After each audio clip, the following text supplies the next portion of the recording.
नमस्कार दोस्तों, स्वागत है आपका प्रयागराज स्टेशन चैनल पर। डिक्टेशन ध्यानपूर्वक लिखिएगा। 5 सेकंड में शुरू होगी। रेडी,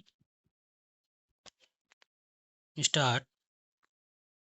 किसी देश की सबसे बड़ी पूंजी उसकी युवा पीढ़ी की आंखों में पलते सपने होते हैं, मगर जब देश की कुल आबादी में एक बड़ी संख्या में युवा पढ़ाई, रोजगार और प्रशिक्षण तीनों से बाहर खड़े हों, तो यह केवल एक आंकड़ा नहीं बल्कि सरकार के उन दावों को आईना दिखाता है।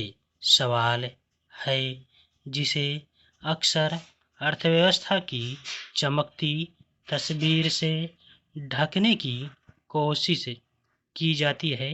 गौरतलब है कि नीति आयोग हाल ही में अपनी एक रिपोर्ट में बताया है कि देश में 15 से 29 वर्ष की आयु के करीब 8 करोड़ 70 लाख युवा ऐसे हैं जो न तो कोई पढ़ाई कर रहे हैं, न रोजगार में हैं और न ही किसी तरह का प्रशिक्षण प्राप्त कर रहे हैं।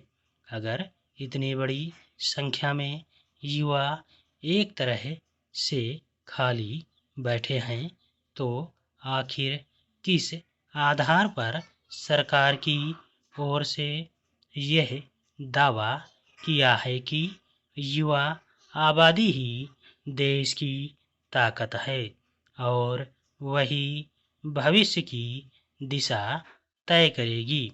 विचित्र है कि एक और रोजगार सृजन और करोड़ों युवाओं को अवसर मुहैया कराने के दावे किए जाते हैं, वहीं इतनी बड़ी युवा आबादी शिक्षा से लेकर रोजगार तक के अवसरों के दायरे से बाहर है।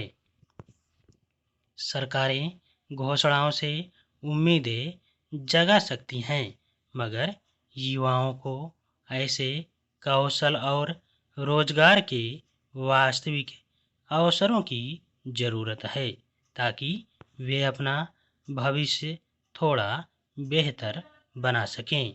उन्हें योजनाओं की लंबी सूची नहीं, सही समय पर उचित मार्गदर्शन चाहिए।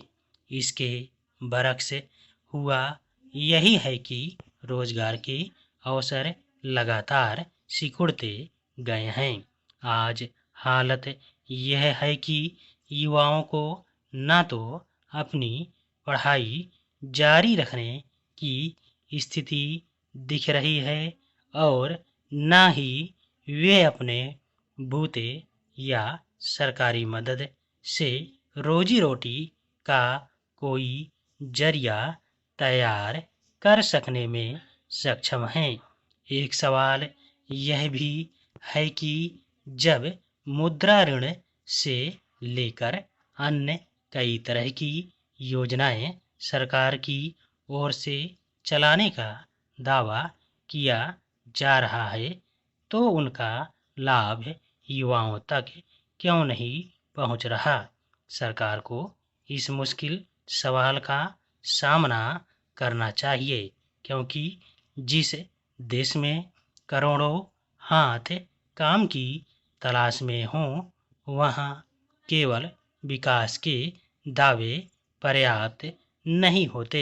सरकार करोड़ों नौकरियों के अलावा युवाओं को विभिन्न ऋण योजनाओं से मिलने वाली सहूलियतों के बारे में बताती रहती है, लेकिन नीति आयोग के आंकड़े अलग ही तस्वीर दिखा रहे हैं। इसकी रिपोर्ट में बेरोजगारी बढ़ने के बारे में बताया गया है।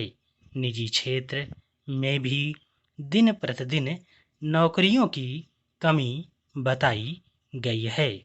धन्यवाद।